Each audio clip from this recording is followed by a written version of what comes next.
வணக்கம் அமிகோஸ். இன்றைக்கி வந்து நம்ம Kingdom of the plant of the Apes படத்தோட ரிவ்யூ தான் பார்க்க போகிறோம்.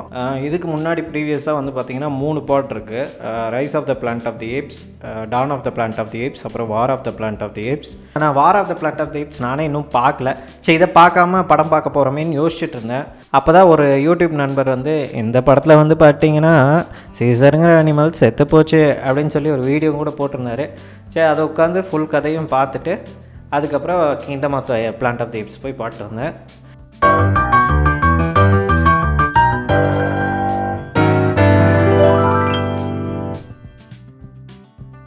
படத்தோட ஆரம்பத்தில் வந்து பார்த்திங்கன்னா சீசர் வந்து போன பாட்டில் இறந்துருச்சு. ஸோ இந்த பாட்டில் இப்போ சீசர் வந்து இறந்ததுக்கப்புறம் அந்த வேர்ல்டு வந்து எப்படி ஆச்சு அப்படிங்கிறது தான் இந்த படத்தோடைய ஒரு என்ன சொல்கிறது, ஒரு மெயின் ஐடியா அதுதான். ஸோ இப்போது சீசர் இறந்து ஒரு பல நூறு வருஷத்துக்கு அப்புறம் இந்த கதை ஆரம்பிக்குது. ஸோ சீசருங்கிற ஒரு கேரக்டரும் சரி, சீசருக்கு நடந்தது அது எல்லாமே வந்து இந்த கதையிலே வந்து ஒரு லோராக தான் பார்க்குறாங்க, ஒரு புராணமாக தான் பார்க்குறாங்க. ஸோ அப்புறம் பல வருஷத்துக்கு அப்புறம் ஒரு கிராமம், அந்த கிராமத்தில் வந்து ஃபுல்லாக ஏப்ஸ் இருக்காங்க. ஏப்ஸ் எல்லாம் வந்து கழுகுகள் வளர்க்கக்கூடிய ஒரு கூட்டமாக இருக்காங்க. அந்த கூட்டத்தில் வந்து நோவா அப்படின்னு சொல்லிட்டு அவர் தான் நம்மளோட ப்ரோட்டகனிஸ்ட். இந்த ப்ரோட்டகனிஸ்ட் வந்து என்ன பண்ணுறான் அப்படின்னா, கழுகோட முட்டைகள், பறவைகளோட முட்டைகளை வந்து எடுத்துகிட்டு வராங்க. எதுக்காகனா ப்ரீட் பண்ணி இவங்க வந்து அடுத்த அந்த பறவைகளை வந்து வளர்ப்பாங்க. ஸோ இந்த கூட்டத்தோடைய ஒரு அவங்களோட ஒரு தொழில் மாதிரி அந்த விஷயம்னு வச்சுக்கோங்க. இப்போ இந்த நோவாவும் சரி, இந்த கூட்டமும் சரி, மனிதர்களை இதுக்கு முன்னாடி பார்த்தது கிடையாது. சீசர் இறந்து பல வருஷத்துக்கு அப்புறம் அந்த உலகம் வந்து எப்படி ஆயிடுச்சுன்னா, மனுஷங்க தான் வந்து ஆக்சுவலாக வந்து ஏப்ஸ் மாதிரி போய் மறைஞ்சு வாழ ஆரம்பிச்சிட்டாங்க. ஏப்ஸ் வந்து அங்கங்கே வந்து ஆதிக்கம் செலுத்துகிற மாதிரியான ஒரு சிச்சுவேஷன் ஆகிடுச்சு. அப்போது அந்த இடத்துக்கு வந்து ஒரு பொண்ணு வந்து அந்த இடத்துக்கு வராமே. இந்த பொண்ணை தேடிட்டு வந்து பார்த்திங்கன்னா ஒரு குரூப் ஆஃப் ஏப்ஸ் வராங்க. இந்த ஏப்ஸோடைய தலைவர் யார் அப்படின்னு பார்த்தா ப்ராக்சிமஸ் அப்படிங்கிற ஒரு சீசருடைய வம்சாவளியில் வந்த ஒரு ஏப். இந்த ப்ராக்சிமஸ் தான் இந்த கதையோட வில்லை. இந்த ப்ராக்சிமஸ் என்ன பண்ணணும் அப்படின்னு நினைக்கிறான்னா, கோஸ்டல் ஏரியாவில் இருக்கக்கூடிய ஒரு பங்கரை வந்து மொத்தமாக இவங்க கூட இருக்கக்கூடிய ஏப்ஸை வச்சு மொத்தமாக வளைச்சி அதை ஒரு சாம்ராஜ்யம் மாதிரி அப்படியே உருவாக்கி வச்சுருக்கான். உள்ளே இருக்கக்கூடிய பங்கருக்குள்ளே இருக்கக்கூடிய மனுஷன் உருவாக்கின எல்லா டெக்னாலஜியும் வந்து கைப்பற்றிக்கணும் அப்படின்னு சொல்லி நினைக்கிறான். அப்படி இருக்கக்கூடிய ஒரு பங்கரை வந்து இவனால் அந்த கேட்டை வந்து ஓப்பன் பண்ண முடியல. அவனுக்கு ஒரு மிகப்பெரிய படை தேவைப்படுது அந்த கேட்டை ஓப்பன் பண்ணுறதுக்காக.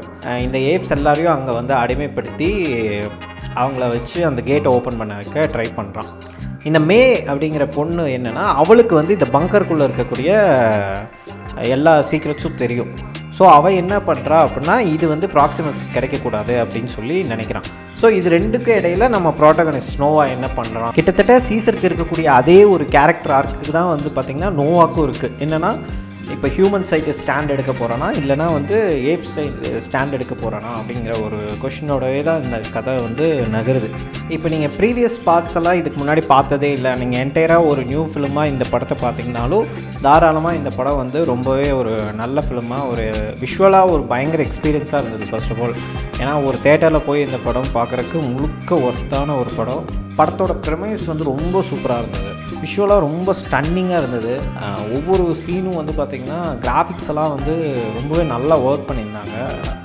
பட் ஸ்டோரி அப்படின்னு பார்க்குறப்போ வந்து லோருக்கு இருந்த, அதாவது இந்த சீசருடைய புராணம்னு இவங்க சொல்கிறாங்க இல்லையா, அதுக்கு இருந்த ஒரு ஸ்ட்ரென்த் வந்து இந்த கதைக்கு வந்து ரொம்ப கம்மியாக தான் இருந்த மாதிரி எனக்கு தோணுச்சு. ஏன்னா சீசரோட புராணம், அந்த சீசரோட புராணத்துலேருந்து இவங்க என்ன எடுத்துக்கிட்டாங்க, ஏன்னா சீசர் வந்து ஏப்ஸ் எல்லோரும் ஸ்ட்ராங்காக இருக்கணும் அப்படின்னு சொல்கிறத வச்சு ஒருத்தர் வந்து சர்வாதிகார ஆட்சி நடத்துகிறான். நான் சீசருக்காக பண்ணுறேன் அப்படின்னு சொல்லியே வந்து ஏப்ஸ் எல்லாத்தையும் அடிமைப்படுத்துகிறான்.